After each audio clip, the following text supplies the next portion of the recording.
نحمده ونصلي ونسلم على رسوله الكريم اما بعد فاعوذ بالله من الشيطان الرجيم بسم الله الرحمن الرحيم والصلاة والسلام عليك يا سيدي يا رسول الله وعلى آلك واصحابك يا سيدي يا حبيب الله۔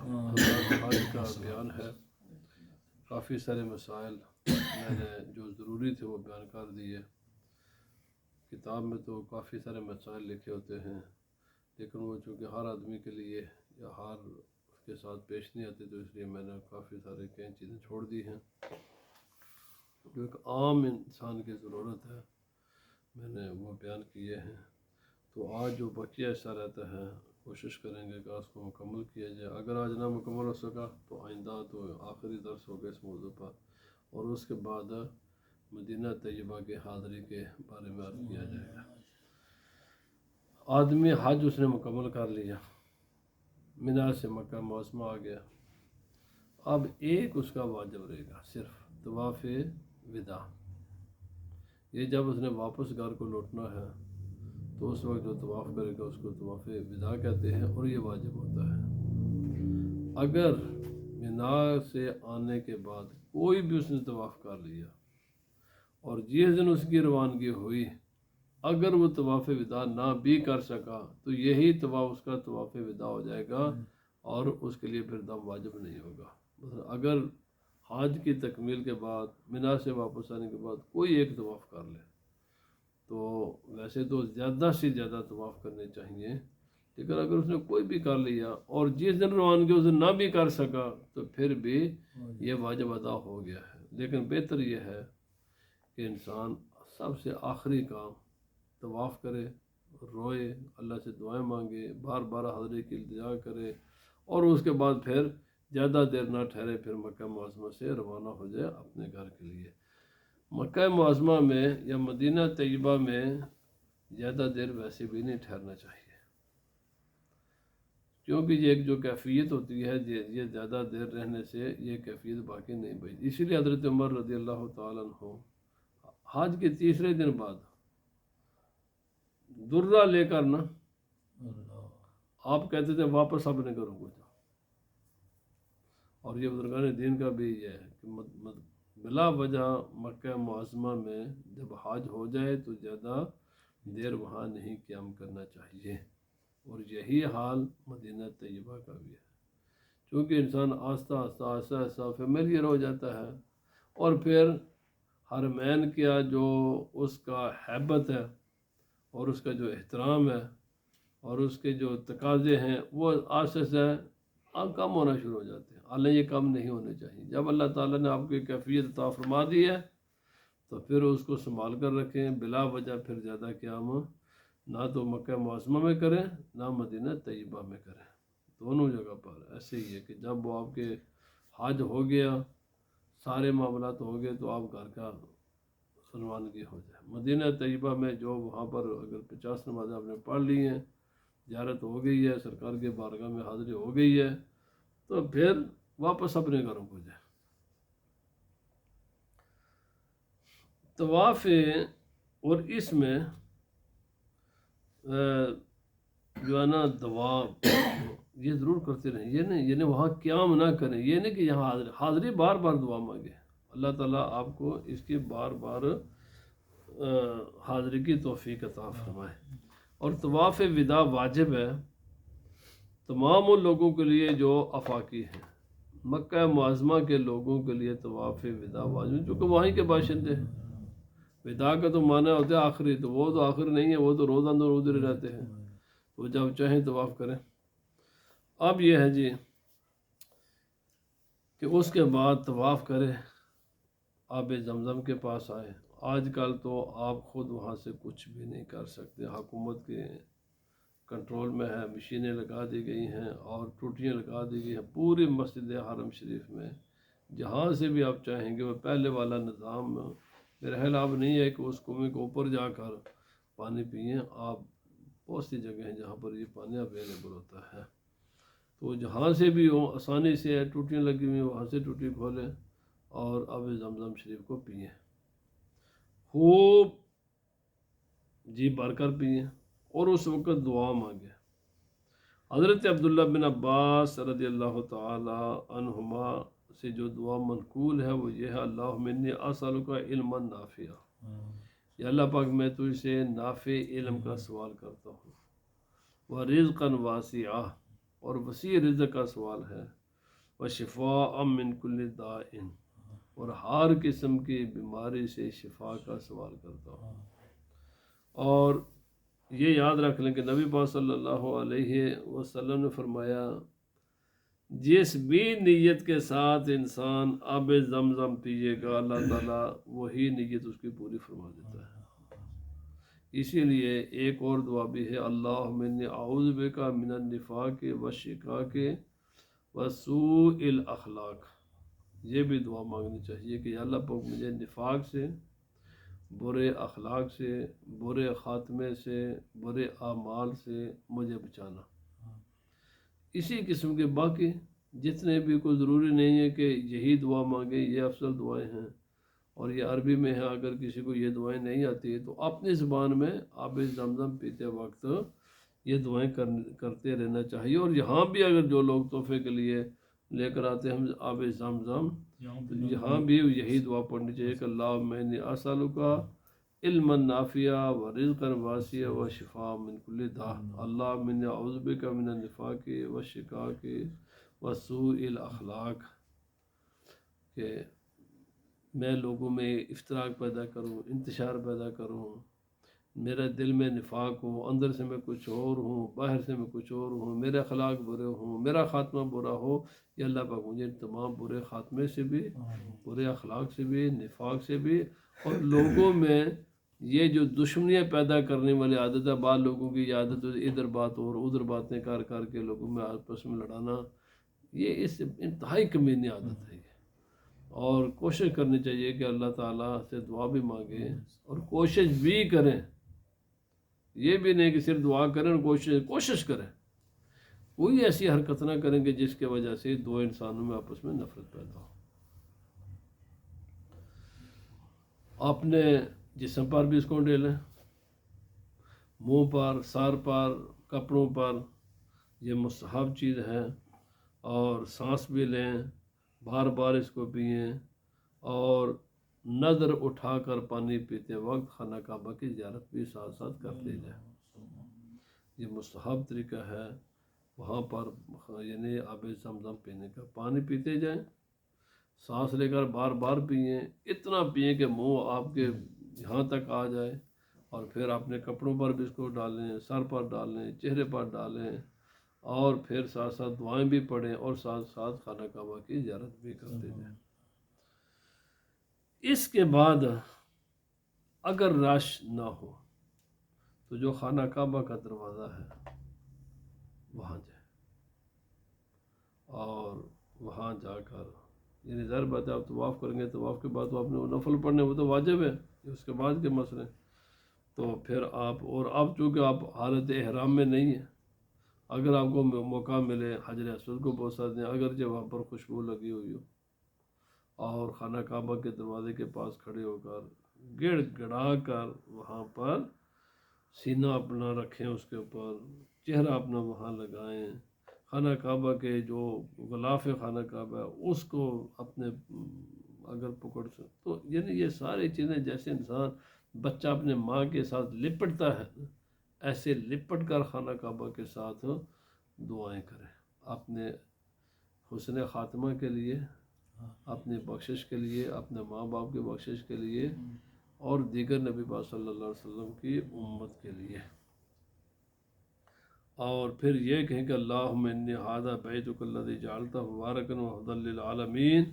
اللہم کما ھدیتنی لہ فتقبل منی، یہ دعا کریں کہ یا اللہ پاک یہ تیرا برکت والا گھر ہے، یہ وہ ساری کائنات کے لیے ہدایت کا مرکز ہے، اور جس طرح تو نے مجھے یہاں آنے کے توفیق عطا فرمائی ہے، اب یہ جتنے بھی میں نے مناسک کے حج ادا کیے ہیں ان تمام کو اپنی بارگاہ میں قبول فرما لے، اور یہ میرا سفر آخری سفر نہ ہو، بلکہ مجھے بار بار یہ سفر نصیب فرما، اور مجھے ان کاموں کی توفیق عطا فرما کہ جو تجھے راضی کرے، میں جو بھی کام کروں تیرے رضا کے لیے کروں۔ بہت سی جگہ ہیں جہاں پر خصوصاً اگر دعا کی جائے تو دعا قبول ہوتی ہے، جو کہ پورا مکہ معظمہ جہاں بھی دعا کریں گے وہاں دعا قبول ہوتی ہے۔ لیکن حضرت امام حسن بصری رضی اللہ تعالیٰ عنہ نے خصوصیت کے ساتھ کوئی تقریباً 15 مقامات کا ذکر کیا ہے کہ یہ خصوصاً یہ وہ جگہ ہیں کہ جہاں پر دعائیں قبول ہوتی ہیں۔ یہاں پر ضمناً ایک مسئلہ ممکن ہے میں پہلے بیان کر چکا ہوں، اگر نہیں بھی کر چکا دوبارہ کر دیتا ہوں کہ جب بھی آپ طواف کریں تو جو حتیم کعبہ اس میں داخل نہیں ہونا۔ اگر کوئی آدمی وہاں داخل ہو گیا تو اس کا طواف نہیں ہوگا۔ البتہ جب آپ طواف کر لیں تو پھر اس حتیم کعبہ میں کم از کم 2 نفل ضرور پڑھیں، وہ ایسے کہ جیسے گویا کہ خانہ کعبہ ہی میں آپ نے نفل پڑھیں، کیونکہ وہ بھی خانہ کعبہ ہی ہے، بس اس کے ایک پس منظر ہے جس کی وجہ سے اس کو خانہ کعبہ سے باہر کر دیا گیا تھا، لیکن وہ جگہ ہے خانہ کعبہ ہی ہے اور طواف میں اس کو باہر رکھنا ہے۔ اب وہ جگہ ہیں کہ جہاں پر دعائیں قبول ہوتی ہیں، ایک ہے طواف کے دوران، جب انسان خانہ کعبہ کے گرد طواف کر رہا ہو اس وقت وہ وقت ہوتا ہے دعا کے قبولیت کا۔ اس وقت وہ سیلفیاں بنانے کا ٹائم نہیں ہے، وہ اپنے گھر فون کر کے اور دوستوں کو بتانے کا ٹائم نہیں ہے۔ بھائی اللہ کے بندو تم نے پیسہ خرچہ وقت دیا، وطن سے دور فیملی سے دور، وہ اللہ کی یاد کرو، دعائیں کرو، نہ کہ سیلفیاں بناؤ، بلکہ موبائل فون کو گھر چھوڑ کر جانا چاہیے۔ کوئی ایسی چیز اپنے ساتھ، کوئی الیکٹرانک ڈیوائس اپنے ساتھ نہ لے کر جائے جو آپ کی توجہ کو تقسیم کر دے، اور اگر کوئی کرتا ہے تو اس کے ساتھ الجھنے کی بھی ضرورت نہیں، آپ اپنا کام کریں پوری توجہ کے ساتھ۔ ملتزم کے پاس میزاب ہے، جو پرنالا ہے جہاں سے بارش ہوتی تو خانہ کعبہ کے جو چھت کا پانی ہو نیچے آتا ہے، وہ جگہ اگر بارش ہو جائے خدا کرے تو وہاں پر جب پانی تو اس کے نیچے کھڑے ہو جائیں، اور نہ بھی ہو تو اس کے پاس دعا مانگنا۔ اسی طرح اگر کسی کو توفیق آ جائے خانہ کعبہ کے اندر جانے کی، یہ ہے تو ویسے بہت مشکل ہی ہے، ہر آدمی کو اجازت نہیں ہوتی، لیکن اگر کسی کو نصیب ہو جائے تو خانہ کعبہ کے اندر کا، اور یہ جو حتیم کعبہ ہے یہ بھی خانہ کعبہ ہی ہے، تو عام پبلک وہاں تو جا سکتی ہے، وہ الگ بات ہے، 4-5 آدمی میکسیمم وہاں نماز پڑھ سکتے ہیں۔ تو آپ بھائی جتنا بھی سفر کے دوران اگر آپ نے نیت کی تو آپ کو ضرور چانس مل جائے گا وہاں نماز پڑھنے کا، رات کے وقت، دن کے وقت، کوئی نہ ایسا وقت ہوتا ہے کہ جب بس تعداد کم ہوتی ہے تو اس وقت میں کوشش کریں کہ سفر حج میں کم از کم 2 نفل حتیمی کعبہ میں آپ پڑھ لیں اور وہاں دعا مانگیں۔ زمزم کے پاس، مقام ابراہیم کے پاس، صفا پر، مروہ پر، سعی کے دوران، میدان عرفات میں، مزدلفہ میں، مینا میں، جمرات کے قریب، یہ ساری وہ جگہ ہیں کہ جہاں دعائیں قبول ہونے کی جگہ ہے۔ اور اب ہے یعنی یہ تو ہمارے ساتھ متعلقہ نہیں ہے کہ خانہ کعبہ میں اگر کوئی داخل ہو تو پھر وہاں پر کیسے نماز پڑھنی چاہیے۔ تو اب ایک بات یہ ضروری ہے کہ اکثر لوگ سمجھتے ہیں کہ جو نا خانہ کعبہ اور اس کی یہ ناف ہے دنیا کی اور یہ مرکز ہے، بھائی یہ بات نہیں ہے، یہ بات غلط ہے۔ خانہ کعبہ یا وہ الگ بات ہے جو آباد دنیا ہے، جو دنیا آباد ہے، جہاں انسان آباد ہیں۔ تو اگر آپ نقشے پر دیکھیں گے تو اس اعتبار سے یہ خانہ کعبہ دنیا کا مرکز ہے۔ تو اگر آپ نقشے پر دیکھ لیں پوری دنیا کو صحیح طریقے سے ہم نقشہ بڑا بنا کر دیکھ لیں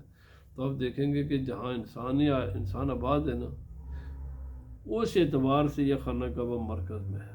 انسانی آبادی کے اعتبار سے۔ لیکن اگر اس کو کہیں کہ زمین کا یہ مرکز ہے خانہ کعبہ، بھائی زمین کا مرکز خانہ کعبہ نہیں ہے۔ زمین چونکہ گول ہے اور گول چیز کا مرکز نہیں ہوتا، بول کا کوئی مرکز ہوتا ہے؟ بول کا کوئی مرکز نہیں، جہاں بھی ہاتھ لگائیں گے وہی مرکز ہوتا ہے۔ تو چونکہ گول، اگرچہ اس کے بارے میں بھی ماہرین کی تقسیم ہے، بعض کہتے ہیں زمین گول نہیں ہے، فلیٹ ہے، تو بہرحال یہ ایک الگ موضوع ہے، یہ سائنس کا ایک مسئلہ ہے۔ فلیٹ والے بھی دنیا میں لوگ موجود ہیں جو اس کو گول نہیں مانتے،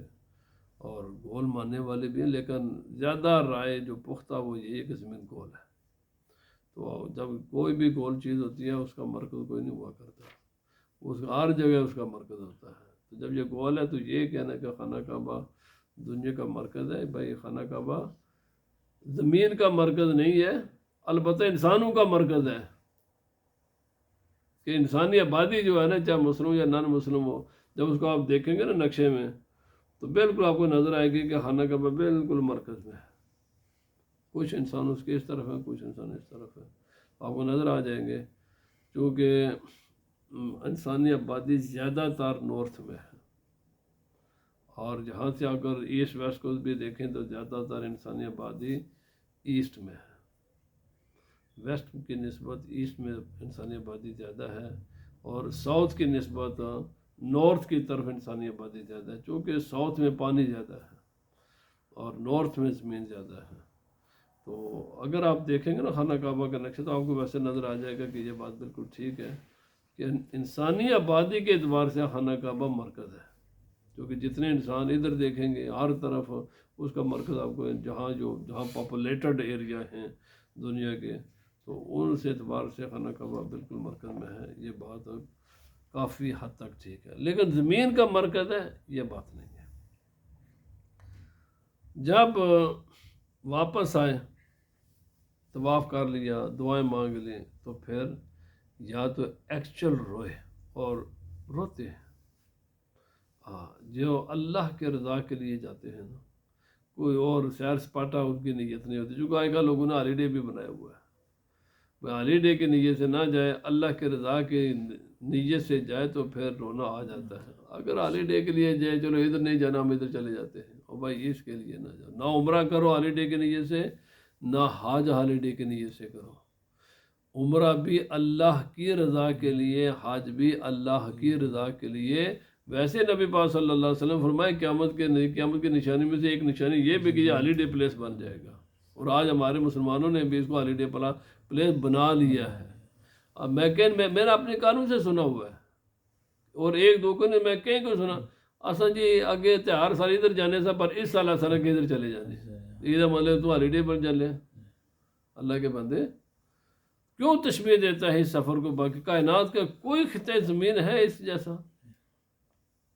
اللہ کے رضا کے لیے جا، کیوں یہ اس قسم کی باتیں کرتے ہیں جیسے ہالیڈے کے لیے ہم کرتے ہیں؟ اور پھر اگر یہ ہے تو پھر مشکلات آئیں گی۔ ہالیڈے کے سفر میں مشکلات آئیں تو انسان تھوڑا چڑھتا ہے، تو اگر تو تم غصے ہوتے اس کا مطلب تو ہالیڈے کے لیے آیا ہوا ہے۔ سفر حج اور مکہ معظمہ ویسے بڑی جلالی جگہ ہے، کہیں بھی جس انسان کو پریشانی نہیں نا اس کو وہاں ہوتی ہے۔ یہی تو آزمائش ہے، یہی تو آزمائش ہے۔ میں نے سچی بات ہے، میں دیکھ رہا ہوں دنیا جہان کی ایک مرتبہ مکہ معظمہ اپنے آپ کو دکھاتا ہے، آئے تھے تب بھائی ایسے تو نہیں نا گناہوں سے پاک ہو نا، گناہوں سے پاک ہو، جب کپڑے کو ہم صاف کرتے تو نچوڑتے تو ہیں نا۔ مکہ ایک دفعہ آدمی کو نچوڑتا ضرور ہے، کسی نہ کسی حوالے سے وہاں آپ کو تکلیفیں ضرور اٹھانے، برداشت کریں، صبر کریں، اس کا معنی آپ اللہ کے لیے آئے۔ تو دوسری بات یہ ہے کہ روئیں، اگر ایکچوئل رونا نہیں آتا تو رونے والی شکل بنائیں، آتے وقت یہ کام کریں جب لوٹیں۔ اور عورت مردوں ہی کی طرح ہے، حج کے سارے معاملات میں چند ایک چیزیں مختلف ہیں، وہ میں عرض کرتا ہوں جس میں عورتیں مختلف ہیں۔ یہ کام مردوں والے جو میں نے اس وقت تک بتایا ہے، اگرچہ میں نے چند چیزیں ساتھ ساتھ عورتوں کی بھی بتائی ہیں، لیکن میں مزید اس کو کلیئر کر دیتا ہوں کہ مردوں نے سر کو ننگا رکھنا ہے، عورتوں نے سر کو کور کرنا ہے، اور کوئی بھی بال عورت کا نظر نہ کسی کو آئے۔ اسی طرح مردوں نے چہرے کے کور نہیں کر سکتے، عورتیں بھی نہیں کر سکتے، لیکن یہ ہے کہ وہ کپڑا آگے دور کر کے لٹکائیں تاکہ حجاب بھی ہو جائے، اور چونکہ عورت کا سارا یہ احرام اس کے چہرے میں ہوتا ہے، لیکن اس کے چہرے کو کپڑا نہ لگے۔ جیسے یہ انگلش ٹوپی ہوتی ہے، وہ آگے والی وہاں اس کا راکر سر پر اس کے آگے کپڑا لٹکا لیں تاکہ کپڑا آپ کے چہرے کو نہ لگے، اور آپ کا جو پردہ ہے وہ بھی ہو جائے اور آپ کا احرام بھی ہو جائے۔ مرد حضرات تلبیہ پڑھیں گے بلند آواز میں، عورتیں پڑھیں گے آہستہ آواز میں۔ مرد حضرات رمل کریں گے، عورتیں رمل نہیں کر سکتی۔ جو سائی میں مرد حضرات جو دو سبز نشانات ان کے درمیان دوڑیں گے، عورتیں ان کے درمیان نہیں دوڑ سکتی۔ مرد حضرات سر کو منڈوائیں گے یا سر کو ترشوائیں گے، عورتیں نہ منڈوا سکتی ہیں نہ ترشوا سکتی ہیں۔ عورتیں صرف ایک اتنا جو ایک انگلی کا یہ جو پورا ہے اس کے برابر اپنی چوٹی کے اینڈ پر بال جو ان کو کاٹیں گے، بس ان کا اتنا ہی ہے۔ مرد حضرات سلا ہوا کپڑا نہیں پہن سکتے، عورتوں نے سلے ہوئے کپڑے پہننے ہیں، کیونکہ ان کا پورا احرام صرف چہرے میں ہے، باقی کوئی ان کے جسم کا حصہ احرام میں نہیں ہوتا۔ حجر اسود کے بوسہ لینے کے لیے عورتوں کو یعنی بڑھ کر آگے مردوں میں پھنس کر بوسہ لینے کی اجازت نہیں ہے، اور یہ مردوں کو بھی نہیں ہے اگر کسی کو تکلیف ہو۔ یہ صرف عورتوں کا مسئلہ نہیں ہے، یہ عورتوں مردوں کو بھی اجازت نہیں ہے، اسی صورت میں اس کو اجازت ہے کہ کسی کو تکلیف نہ ہو۔ اب حج کی 3 قسمیں ہیں، ایک ہے حج افراد، یہ سارا طریقہ حج افراد کا میں نے بتایا ہے، ایک ہے حج قران اور ایک ہے حج تمتع۔ یہ سن لیں، آپ جب باہر سے جائیں گے میقات میں داخل ہونے سے پہلے، اگر آپ نے پہلے مکہ معظمہ میں جانا ہے تو آپ نے صرف عمرے کی نیت کرنی ہے، حج کی نیت نہیں کریں گے۔ یہ بہت بڑی بات ہے، لوگ اس اگلے دن مجھے فون کر کے اگر بتایا یار ہمیں تو اس مسئلے کا پتہ ہی نہیں تھا، میں نے کہا اسی لیے تو ہم بیان کرتے ہیں بھائی، جس کا نہ پتہ ہوتا کہ چلے جائے آج ہم تو ایسے ہی کرتے ہیں۔ میں کہا آپ پتہ آپ پھر وہاں آپ احرام نہیں کھول سکتے اگر آپ نے حج کے، جب تک کہ حج نہیں کر لو گے، اگر حج کی آپ نے نیت کر لی بھائی، جب بھی جو بھی انسان لوگ میقات سے باہر کے ہیں یا بلکہ حرم کے باہر سے بھی ہیں، بلکہ یہاں جو حرم نے میقات کے باہر سے، افاقی ان کو کہتے ہیں، تو انہوں نے پہلے عمرے کا احرام کی نیت کریں گے، صرف عمرے کی، حج کی نہیں کر سکتے یہ۔ اب جہاں وہاں جا کر یہ عمرہ کریں گے اور عمرہ کے سارے جو مناسک ہیں ادا کر کے پھر احرام سے باہر آ جائیں گے، پھر احرام کی پابندیاں سب کے سب ان سے لفٹ ہو جائیں گے۔ اب وہ 8 کو پھر حج کا الگ احرام باندھیں گے، تو اس کو کہتے ہیں حج تمتع۔ حاجی جو حج تمتع کرے اس پر قربانی دینا واجب ہوتا ہے۔ اگر کسی میں قربانی دینے کی استطاعت نہیں ہے اور اس نے حج تمتع کیا ہے تو 3 روزے حج سے پہلے رکھنا اس کے لیے ضروری ہے، اور 7 روزے جب واپس اپنے گھر آئے تو یہ 10 روزے اس قربانی کے بدلے میں رکھنے ضروری ہوتے ہیں۔ اب حج قران، سب سے افضل حج قران ہے، سب سے آسان حج تمتع ہے، اور جو افاقی ہیں یہ 2 ہی کر سکتے ہیں، یا حج افراد نہیں کر سکتے۔ حج افراد صرف مکہ معظمہ کے لوگ کر سکتے ہیں، جو باہر کے لوگ ہیں جیسے ہم ساری دنیا کے لوگ ہیں، ہم دونوں میں سے ایک ہی کریں گے، یا حج تمتع کریں گے یا حج قران کریں گے۔ حج تمتع کا طریقہ میں نے بتا دیا۔ حج قران یہ ہے کہ آپ جب جائیں گے میقات سے پہلے عمرے اور حج دونوں کی ایک ساتھ نیت کرنی ہے، حج کے اور احرام کے دونوں کی ایک ساتھ نیت کرنی ہے۔ آپ جب یہ ایک ساتھ نیت کر کے آپ جائیں گے مکہ معظمہ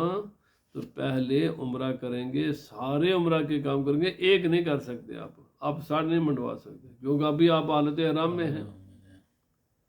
سر نہیں منڈوانا، باقی سارے کام کر لیں۔ اور اس میں ایک اور بات بھی ہے، چونکہ آپ کے احرام ہوتے ہیں 2، جب بھی کوئی غلطی کریں گے آپ کو ہر کام میں ڈبل کرنا پڑے گا، ایک دم کے بجائے 2 دم دینے پڑتے ہیں، ایک صدقے کے بجائے 2 صدقے دینے پڑتے ہیں، کیونکہ آپ کا احرام کھولے گا تب جا کر جب آپ نے جمرات کی، جناب رمی کی، پھر آپ نے قربانی کی، پھر آپ نے حلق کیا، تو اس دن کھلے گا جا کر آپ کا احرام، حلق کرنے کے یا قصر کے بعد، اس سے پہلے 10 دن ہو، 20 دن ہو، مہینہ ہو، آپ احرام کی حالت میں ہوتے ہیں اور آپ یہ ساری احرام کی پابندیاں جاری رہتی ہیں۔ ان پر بھی قربانی دینا واجب ہوتا ہے، اور یہ جو قربانی اگر نہ دے سکے تو ان کے لیے بھی پھر ضروری ہوتا ہے کہ 3 روزے رکھیں حج سے پہلے، اور یہ 9ویں عرفات 9ویں ذی الحج سے پہلے 3 رکھنے ہیں، دونوں حج تمتع والوں نے بھی اور حج قران والوں نے بھی، اور پھر 7 روزے جب واپس اپنے گھر میں آئیں گے تو رکھنے ہوں گے۔ پر یہ ان لوگوں کے لیے ہے کہ جو قربانی دینے کی طاقت نہیں رکھتے۔ جو قربانی دینے کی طاقت رکھتے ہیں وہ یہ روزہ نہیں رکھ سکتے، وہ قربانی ہی ان کے لیے دینا ہوگا۔ تو یہ تھوڑا سا مختلف ہے، اور باقی وہ ساری چیزیں۔ اب ہے تکبیرات تشریق، تو تکبیرات تشریق حاجی بھی پڑھیں گے، یعنی جب بھی نماز جماعت کے ساتھ ہوگی تو تکبیرات تشریق ان کے لیے بھی ہوں گے، اور باقی الحمدللہ یہاں بھی اب شروع ہو جائیں گے بہت جلد۔ تو انشاءاللہ العزیز آج اب عمرہ ہے، ساتھ ساتھ یہ بھی سنتے جائیں، عمرہ بہت آسان ہوتا ہے، زیادہ سے زیادہ گھنٹے سے بھی لیس دین ایک گھنٹے کا سارا مسئلہ ہوتا ہوگا۔ آپ احرام کی نیت کریں گے میقات سے پہلے، اور جو لوگ میقات کے اندر ہیں وہ جہاں ان کا گھر ہے وہاں ہی سے نیت کریں گے، اور جو مکہ معظمہ کے لوگ ہیں یہ اپنے گھر سے احرام نہیں باندھ سکتے، ان کو بھی واپس باہر آنا پڑتا ہے۔ حج کا احرام مکہ والے اپنے گھر سے باندھ سکتے ہیں، لیکن عمرہ وہ نہیں کر سکتے، مکہ والے بھی عمرہ نہیں کر سکتے اپنے گھر سے، ان کو بھی باہر نکلنا پڑتا ہے، حدود حرم سے باہر نکلیں گے، میقات میں جائیں گے، میقات میں جا کر عمرے کے نیت کے ساتھ عمرے کا احرام باندھیں گے۔ اس لیے ہم لوگ بھی جب جاتے ہیں نا تو ہمیں وہ مسجد عائشہ میں جانا پڑتا ہے، کیونکہ ہم حرم شریف کے اندر ہوتے ہیں۔ آپ حرم شریف سے احرام باندھ کر آپ عمرہ کر نہیں سکتے، ایک مرتبہ آپ حرم سے باہر نکلیں، اور چونکہ یہ سنت ہے، نبی پاک صلی اللہ علیہ وسلم نے سید عائشہ رضی اللہ تعالی عنہا سے فرمایا کہ وہاں جا کر احرام باندھ کر آؤ، اسی لیے وہاں پر اب مسجد بنا دی گئی ہے، اس کا نام بھی مسجد عائشہ، اور ویسے چونکہ یہ سنت ہے تو اس لیے ہم وہاں جاتے ہیں۔ لیکن وہاں جانا، اگر کوئی وہاں نہ بھی جائے، کسی دوسری طرف جا کر حرم سے باہر نکل کر احرام باندھ لے تو حرم سے باہر ہونا ضروری ہے، حرم کے اندر رہ کر آپ عمرے کے احرام نہیں باندھ سکتے۔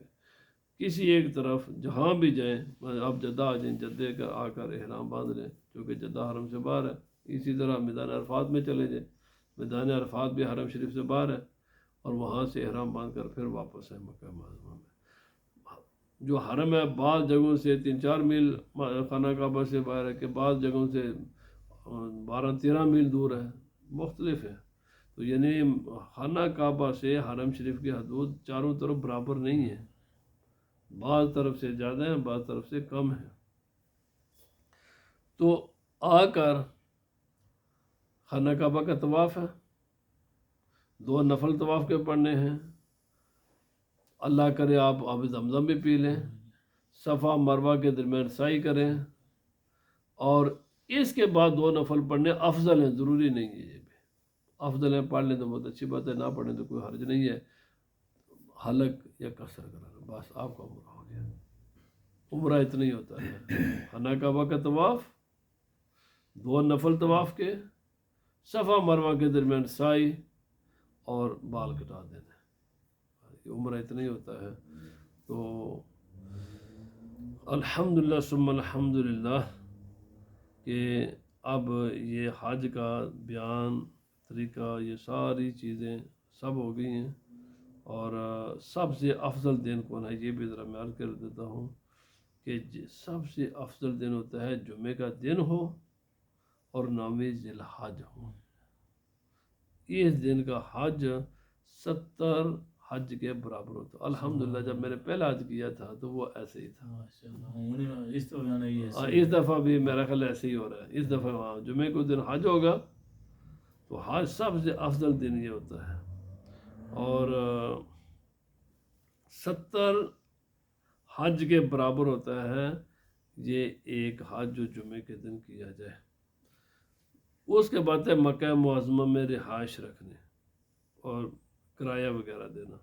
تو ویسے ہمارے احناف کے نزدیک مکہ معظمہ کی بلڈنگوں کو کرائے پر نہیں دیا جا سکتا. آج کل حکومت دیتی ہے، ہوٹل بنا لیے سب کو، لیکن احناف کے نزدیک یہ منع ہے. مکہ معظمہ کی بلڈنگ کو کرائے پر نہیں دے سکتے، وہ فری آف کاسٹ وہاں پر حاجیوں کو یہ دیا جائے گا. اللہ ان کو ہدایت عطا فرمائے. ہر چیز انہوں نے کمرشلائز کر دیا ہے. حالانکہ یہ 1300-1400 سال سے یہ لوگ وہاں پر بلڈنگیں بناتے، رہائشیں بناتے اور حاجیوں کو فری اکاموڈیشن دیا کرتے تھے، اور اس لیے احناف کے نزدیک یہ منع ہے. اور وہاں پر رہائش اختیار کرنا یہ کوئی اچھی بات نہیں ہے. مکہ معظمہ صرف حاجیوں کے لیے اس زمین کو خالی رکھنا چاہیے کہ جو تو آلریڈی باشندے آ رہے ہیں نبی پاک صلی اللہ علیہ وسلم کے زمانے سے، وہ تو وہاں رہیں، لیکن باہر آدمی کو جا کر وہاں مکان بنا لے تو یہ مناسب نہیں ہے. ان کو وہاں جو حاجیوں کے لیے اس زمین کو خالی رہنے دینا چاہیے، چاہے پورا سال حاجی جائیں، عمرے والے جائیں، اور ان کے لیے وہاں پر بلڈنگیں ان کے لیے اویلیبل رہیں. تو جو تو لوگ آلریڈی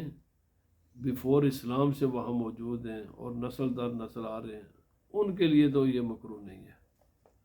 لیکن باہر کا بندہ جا کر وہاں زمان مکان خرید کر وہاں سمجھے کہ یہ کوئی بڑا ثواب کا کام ہے، بھائی یہ کوئی ثواب کا کام نہیں ہے، بلکہ ثواب یہ ہے کہ وہاں آپ نہ رہیں. ثواب یہ ہے کہ وہاں آپ نہ رہیں. اور وہاں پر بلڈنگ کو کرائے پر دینا بھی ہمارے نزدیک یہ مکروہ ہے، امام صاحب کے نزدیک. اور وہاں پر بلڈنگ فری ہے اور ایک آدمی وہاں ڈیرا ہی لگا لیتا ہے تو یہ بھی مکروہ ہے. وہاں لمبے عرصے تک قیام کرنا یہ بھی مکروہ ہے. میں نے پہلے عرض کر دیا، حضرت عمر فاروق رضی اللہ تعالیٰ عنہ ڈنڈا پکڑا کرتے تھے. تیسرے دن فرمایا حج ہو گیا ہے، عمرہ وغیرہ کر لیا ہے، طواف کے لیے چلو اپنے گھروں. تو اسی لیے آپ سمجھ دیتے ہیں کہ بھائی یہاں نہیں رہنے کی اجازت ہے، یہ اتنا ہی ہے. آؤ مناسک کے حج مناسک عمرہ ادا کرو اور اس کے بعد اپنے گھروں کو واپس جاؤ. تو زیادہ دیر وہاں رہنے کی اجازت نہیں ہے. احناف کے نزدیک تو بالکل یہ مکروہ ہے وہاں پر زیادہ قیام کرنا بلا وجہ. ہاں آج کل جو کہ حکومت انتظام کرتی ہے اور بعض لوگوں کو 20-20 30-30 دن مہینہ بعد میں ان کی باری آتی ہے وہاں سے روانگی کی، تو ان کے لیے مکروہ نہیں ہوگا. جو کسی حکومتی ضبط میں آ کر، میں خود جب میں نے تو 20 دن مجھے رہنا پڑ گیا تھا. تو کیا کریں جی، حکومت کا انتظام ہے، اس کے مطابق چلنا ہوتا ہے. تو پھر تو ایک الگ مسئلہ ہے. لیکن آدمی کو خود اپنے شوق کے ساتھ حج کے بعد زیادہ دیر قیام نہیں کرنا چاہیے. اللہ پاک ہمیں عمل کی توفیق